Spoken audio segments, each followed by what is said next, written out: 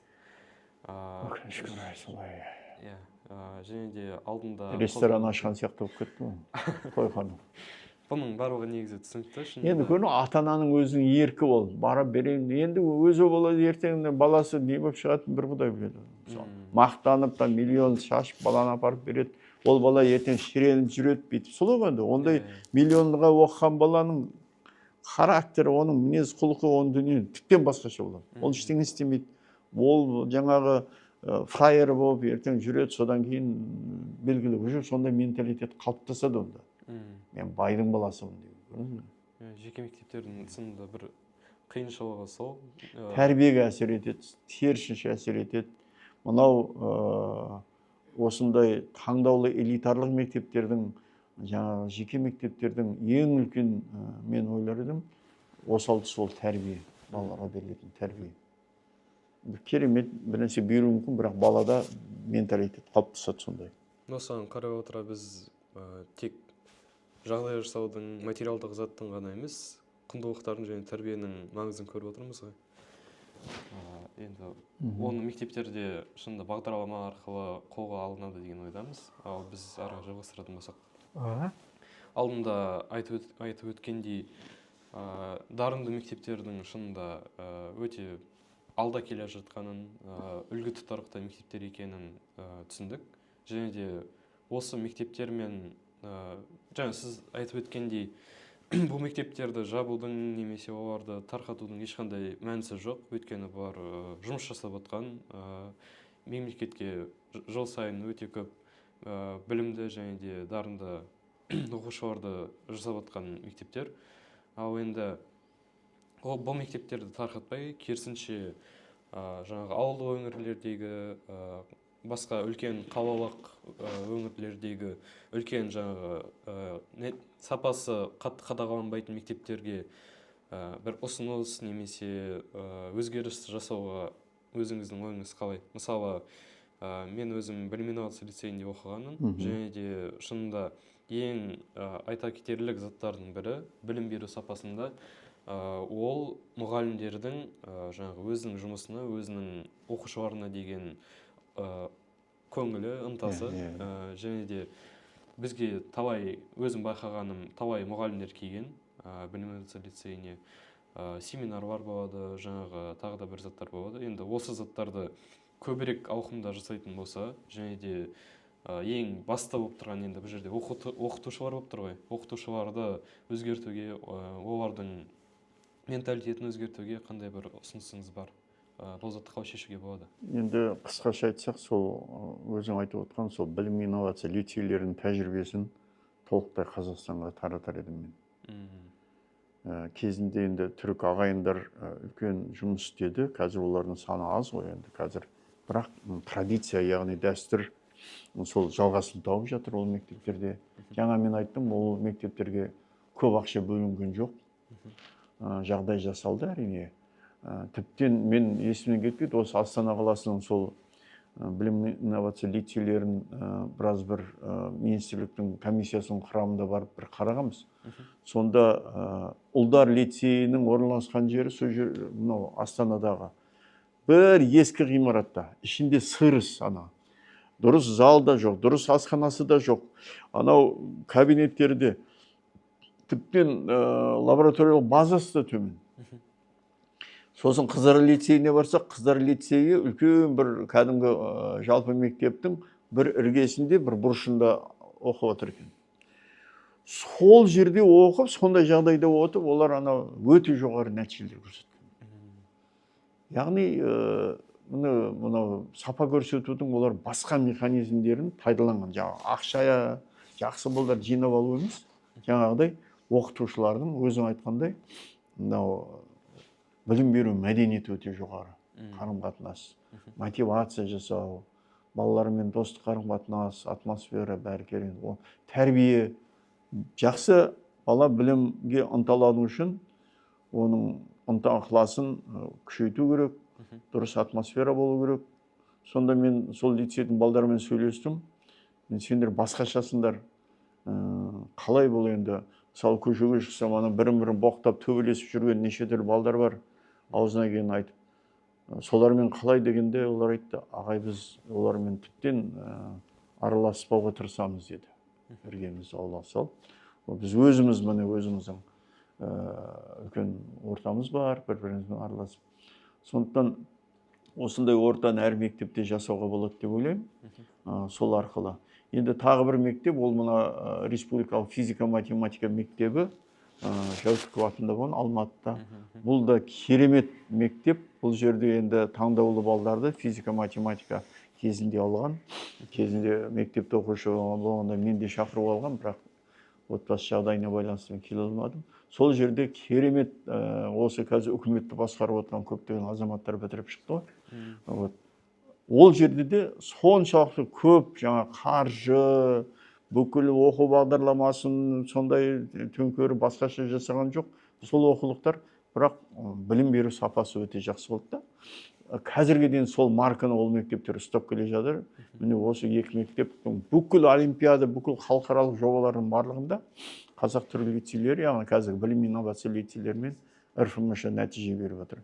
Яғни осы модельдерді таратар едік деп ойлар едім.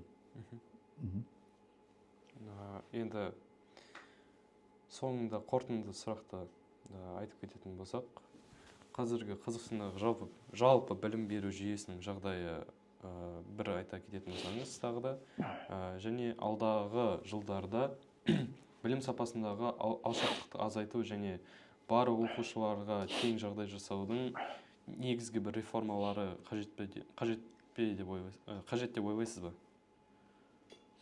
Енді бұл мәселенің бәрін біз айтып кеттік. Жаңа мемлекеттік ұлттық деңгейде жасалып жатқан жаңа жайлы мектеп жобасы, ауыл мектебі сапа алаңы деген мақсатты мектеп, содан кейін бүкіл ауыл мектептеріне интернет жүргізу, педагогтарды қолдау мәселесі, осылардың барлығы сол қала мен ауыл мектебінің арасындағы айырмашылықты жоюға. Бір жағынан жаңа мен әңгіменің басында айттым, ауыл мектептерінен жақсы, бала саны аз қазір. Әр класста 20 бала, ары кетсе 25 бала, 3 ауысым деген жоқ. Енді соған жаңағыдай жақсы лабораториялық құрылғылар барлығы қойылып берсе, ол мектептер өзінің нәтижесін береді деп ойлаймын. Қазір сосын мынау не ғой? Дистанционный обучение дейміз ғой, мынау қашықтан оқыту, жасанды интеллект пайдалану, интернет мүмкіндіктерін пайдалану ауыл мектептеріне үлкен мүмкіндіктер ашып отыр ғой енді. Интернет болса болды. Яғни ол сол қала мектебінің істеп жатқан жұмысын интернетті пайдаланып сол ақпаратты алуға болады ғой. Әлемдік ақпараттың бәрін алуға болады. Керемет мысалы профессордың МГУ-дің тіптен профессор демек қойшы, Евразия университетінің, Абай университетінің, Әл-Фараби университетінің профессорларының дәрісін ұйымдастыруға болады онлайн, солай емес па? Неше түрлі әртүрлі жобалар жасауға болады. Жалпы менің пікірім, бәріміз ауыл мектебінен шыққанбыз, ауыл мектебінің дарынды балалар өте көп. Олардың талабы, тәрбиесі, ынта ықыласы, қарапайымдылығы өте ол плюс нәрсе. Сондықтан ауыл мектептерінде потенциал өте көп. Жаңағыдай бір жақсы жағдайлар болатын болса, жалпы қазір Қазақстанның мықты тұлғаларының бәрі ауылдан шыққан. Қаладан таза ақсүйектің балдары жаңағы көшеде асфальтта жүріп, жаңағыдай супер элитада жүрген балалардың барлығы шетелге кетіп қалып отыр. Көпшілігі бару демек қой. Елімізге олардан келетін пайда сол наоборот сол қазақтың ауылынан шыққан қарапайым балалардан пайда көп. оларға жақсы білім беру. Енді Қазақстанның білім беру жүйесінің жалпы қазіргі бағдарын айтатын болсақ, ол мынау ұлттық құндылықтарға негізделген білім беру деген тенденция бар қазір, тренд. Соның арасында жүрген адам бірі менмін. Ұлттық құндылықтар академиясын аштым, қазір соның төрағасы. 150 адам бар, жартысы профессор, үлкен университеттің профессорлары. Солардың бәрі ғалымдар бас қосып, осы білім беру жүйесін, білім беру мазмұнын қалай біз ұлттық құндылықтарға негіздейміз. Өзіміздің төл ұлттық оқыту моделін жасаймыз деген жұмыстармен айналысып жатырмыз. Соның нәтижесінде қазір білім берудің, орта білім берудің жаңа стандарты іске қосылып жатыр. Сол стандартта біздің жаңағы академияның ғалымдары ұсынған өте ірі концепциялар, тұжырымдамалар сол стандартқа енді.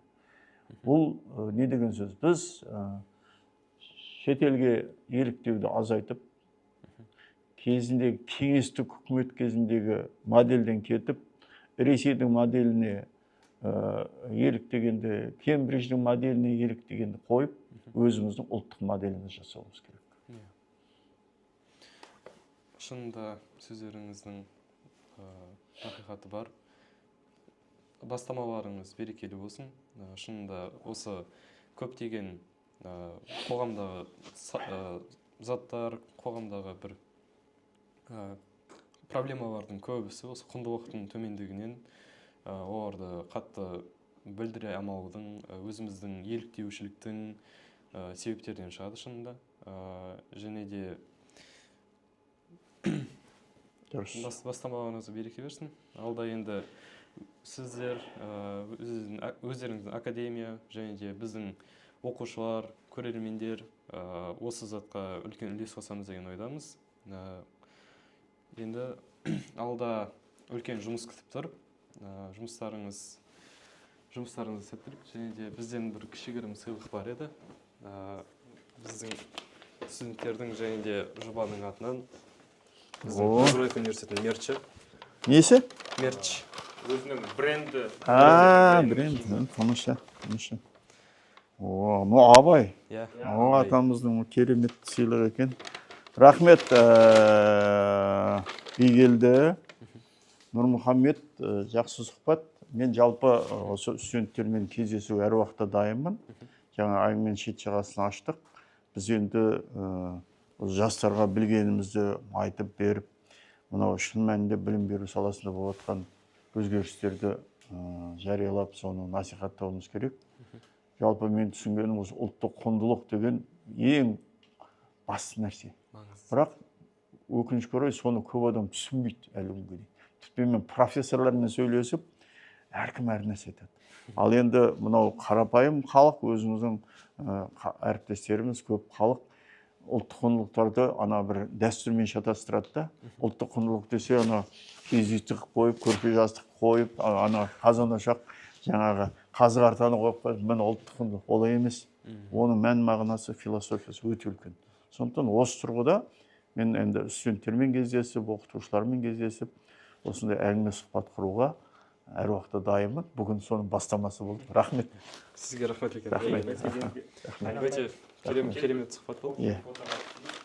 Жоқ, бір дұрыс жерге барып түсейін, мынау болмайды.